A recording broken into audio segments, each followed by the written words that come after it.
E aí, gente boa, tudo bom com vocês? Então, eu quero falar um pouquinho agora a respeito dos limites que nós temos ao criticar outros irmãos que pensam diferente de nós. Será que existe limite para isso? Será que está aberto aí a temporada de críticas volumosas, fortes? Eu acho que não. A gente tem que lembrar o seguinte, que próprio Deus, foi o próprio Deus que fez todo o processo de restauração da igreja. É Deus quem está fazendo. O que acontece hoje no corpo de Cristo, o que acontece hoje na igreja é processo dado pelo próprio Deus. É um processo que foi o próprio Senhor que permitiu que isso acontecesse com a igreja. É profecia. Isso tudo é profecia. Então segue-se a pergunta: será que eu posso tomar liberdade para sair criticando de uma maneira muito ímpeto, assintosa, as pessoas que, por exemplo, não creem como nós? Absolutamente que não. Eu me lembro quando eu servia ao Senhor, quando eu era criança, adolescente, eu amava o Senhor. Eu tinha o Espírito Santo dentro de mim. Ninguém vai me convencer do contrário disso. Eu me lembro que eu tinha intimidade com Deus, eu chorava aos pés do Senhor, amava as pessoas e a palavra. Será que, pelo fato de eu de repente não crer nas duas casas de Israel, ou não crer que nós iríamos herdar a terra, o Senhor não era comigo? Né? O Senhor me desprezava? Dizia que as minhas experiências com Deus eram uma porcaria? Absolutamente que não, irmãos. Porque foi o próprio Deus que colocou nesse processo. Tanto é que em Mateus, no capítulo 25, a gente vê que a Bíblia chama de virgem prudente até aqueles que estão dormindo. Até os que estão dormindo, a Bíblia os chama de prudente e virgem. Como que a gente pode chegar e fazer declarações fortíssimas contra pessoas que creem diferente de nós? Claro, eu sei que existem doutrinas que realmente são doutrinas que dá vontade de vomitar, né? Mas essa é uma expressão também bíblica, né? Dá vontade de vomitar. O calvinismo é um deles, né? Eu sou um que eu tenho náuseas ao ouvir um negócio desse aí, quando fala dessa forma de Deus, né? Um Deus ruim, tirano, e que não quer salvar, porque simplesmente ele decidiu não salvar. Isso para mim mexe com o caráter dele. Mas mesmo assim, ainda que essas pessoas creem dessa forma, a gente pode pegar exemplos bíblicos, você quer ver? Você pode pegar lá em Apocalipse, no capítulo 2, 3, você vai observar o seguinte: das 7 igrejas que tem ali, 5 delas, perdão, Deus tem críticas. Aí eu pergunto para você, o que seria pior? Você crer, de repente, que vai morar no céu e que é pré-tribulacionista, ou você fazer sacrifícios igual a doutrina de Balaão, dos Nicolaítas? O que seria pior, né? Você ser alguém que, ainda que seja sincero, uma pessoa correta, uma pessoa que busca a Deus, uma pessoa que tem um bom caráter, só pensa diferente, mas tem um bom caráter, mas tem um pensamento diferente, mas você é respeitador, você é uma pessoa que não agride os outros, faz o id, né? Mas tem um pensamento diferente, mas é fiel ao Senhor, dentro daquilo que o Senhor te revelou, até onde somente alcançou. ou você ser igual à igreja de Laodiceia, que é pobre, cega e nua, e está a ponto de vomitar o Senhor, né? A ponto de vomitar da boca dele. Rico sou, estou enriquecido e de nada tenho falta. Não sabes que é o miserável, pobre, cego e nu. O que é pior? Né? E todas essas igrejas estão lá diante da presença do Senhor. Todas elas estão lá. É o candeeiro. Tem pecado. Vai precisar se aperfeiçoar. Mas ele não fala a igreja do demônio, a igreja do diabo, os irmãos que pregam coisa do capeta. Ele não fala isso não. Ele fala as 7 igrejas que estão diante de Deus. As 7 igrejas que estão diante dele. Tá lá. Tem erro, tem pecado. Tem doutrinas ali que, pelo amor de Deus, tem igrejas que toleram Jezabel e que vai cair de cama, mas ainda assim é a igreja dele. Ainda assim, né, é a igreja do Senhor. Então, quando Paulo está diante de uma situação, seja de uma igreja ou de um grupo que estão pregando errado, ele prega a verdade, mas ele como profeta, é isso que é um sentimento de um profeta. Você veja, por exemplo, Moisés. A gente fala tanto, né, de Moisés, porque é Moisés, 2 testemunhas. Quando ele vê o povo indo para o pecado, o que Moisés ele faz? Quando Deus está a ponto de destruir Israel, ele fala, Senhor, ele começa a rogar a Deus, Senhor, risca o meu nome do teu livro, mas salva o teu povo. Ele começa a interceder pelo povo. E isto é sentimento de profeta. Quando você vê Daniel olhando para o povo que estava em pecado, o que ele faz? Ele começa a orar, a interceder, pedindo perdão pelos pecados daquele povo e pelos pecados dele. Isso é sentimento de profeta. Quando Paulo ele vai olhar para o povo de Israel, que ele chama de meu povo na carne, que ele fala, se eu pudesse me tornaria anátema para salvar alguns deles. Isto é um sentimento de profeta. Quando Jesus, em Mateus 25, ele olha para Jerusalém, Jerusalém, Jerusalém, que mata os profetas, ele começa a chorar.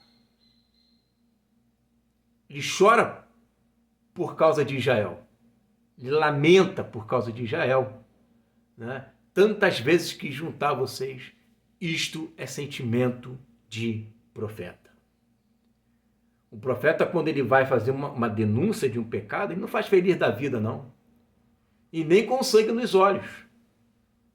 Mas as palavras que ele profere, ainda que sejam duras, ele faz com um lamento. E é exatamente isso que a gente vê lá em Apocalipse capítulo 11. Em Apocalipse no capítulo 11, você vê justamente isso. Os profetas com pano de saco. Eles estão chorando, não só por eles, mas com certeza absoluta, eles também estão fazendo isso por conta das nações que estão perecendo, porque nós devemos de amar, inclusive, né, os que não amam o Senhor. Ninguém está liberado agora de odiar todo mundo. Você tem que continuar amando. O amor continua. O castigo vai ser lançado, mas o amor continua. Porque a gente tem o princípio de justiça. Então eu fico muito preocupado quando eu vejo pessoas, né, agindo de uma forma muito radical. Muito radical com os outros irmãos que não alcançaram o que nós alcançamos. Isso é falta de empatia. Porque um dia todos nós estivemos lá. Todos nós. E aí, eu só nasci de novo quando eu sentei no seminário do Reino e ouvi a palavra? Eu só sou de Cristo quando alguém entra no meu canal e escuta o que eu ensino? As pessoas só têm o nome escrito no livro da vida ali e só têm uma intimidade com Deus quando ela acredita naquilo que eu ensino? Senão ela não tem intimidade com Deus, ela é do diabo? Irmãos, temos que tomar cuidado. Esse exclusivismo é característica de seita. tá? Isso é característica de seita. Porque todos nós, um dia, nos convertemos ouvindo uma mensagem simples do amor de Jesus lá no sistema. Todos nós. Todos nós. Ninguém, dos que eu conheço, de todos os canais que eu conheço, ninguém nasceu de novo. Ninguém. Salvo o pastor Pedro. Ele é o único que eu conheci que se converteu, né, nasceu de novo dentro de um seminário do reino. É um testemunho que eu conheço. Mas tirando ele, a maioria, 99%, reconheceu Jesus como Senhor, se arrependeu e teve uma mudança de vida lá. E aos poucos foi mudando o pensamento. Não cospe no prato que se comeu. Não faça isso. Deus te levantou e nos levantou para nós sermos uma atalaia, mas com equilíbrio. Porque quando você bate na noiva, você está batendo em você também. Porque você também faz parte do mesmo corpo. Né? Então a gente precisa entender que existem pessoas que ainda não chegou ao conhecimento que nós temos, mas são pessoas de Deus, cheias do Espírito Santo, que faz coisas que nós nem fazemos, que muitos de nós não fazemos. Talvez você faça e não fale, continue não falando, né? Que vai nos presídios, que é o que Jesus mandou fazer, visitar os órfãos, que é o que o Tiago manda fazer, as viúvas, fala do evangelho de boca a boca, tudo isso daí. E às vezes eles têm muito disso, mas não têm o ensino. E às vezes nós temos muito ensino, não temos as obras que eles têm. E aí? Aí Deus vai botar na balança, vai dizer, ó, o que é melhor, a teoria, né, ou a prática? A teoria você fala, mas ali é a prática, né? Então a gente tem que tomar cuidado. Lembra lá de Éfeso, uma igreja que era, nossa, que igreja cheia de mestre. Provava quem eram os apóstolos, guardava a palavra e era uma igreja que dificilmente entrava heresia ali em Éfeso. Dificilmente entraria uma heresia em Éfeso. Mas Deus tinha algo contra ela. E que se não se arrependesse, Deus iria remover deles o candeeiro. Eles tinham perdido o primeiro amor. E só em ter perdido o primeiro amor, Jesus fala, lembra aonde caíste. Deixar de amar é uma queda. Deixar de ter o ágape é cair.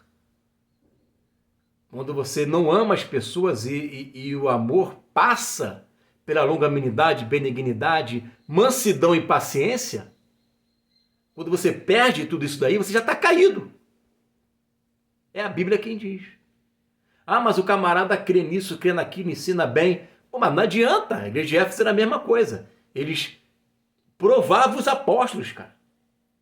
Como é que se prova um apóstolo? Na Bíblia.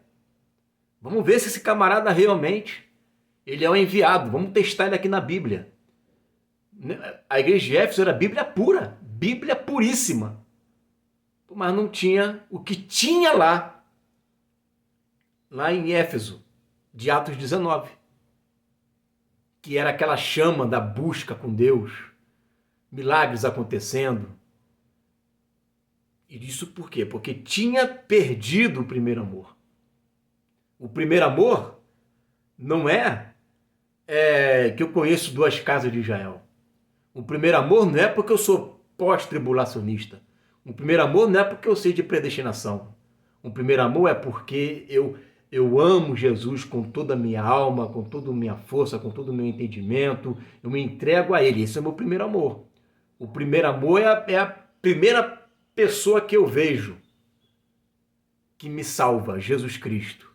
É através dele. Tudo é por ele. Ele é o caminho. Aí depois é que começa a vir o alimento sólido. É a fé em Jesus. O amor para com Jesus, o amor para com os irmãos. Isso é o primeiro amor. Aquela chama, né, de querer conhecer mais e mais o Senhor. Isso é o primeiro amor. Agora, quando eu perco isso, foco só na Bíblia, julgando as pessoas pelo conhecer dela, né? Aí tá errado. Aí eu tô me enquadrando na igreja de Éfeso. Me enquadrando. Deus elogia, show de bola, continue tendo essa postura. Mas se você perder a outra, que é o primeiro amor, que é o sair da casa, né, se levantar e partir, né, para a prática do amor, já está caído e nem sabe, meu irmão. Já está caído e nem sabe. Então, arrependa-te. É o que ele fala para a igreja de Éfeso. Amém? Fica com essa palavra em nome de Jesus.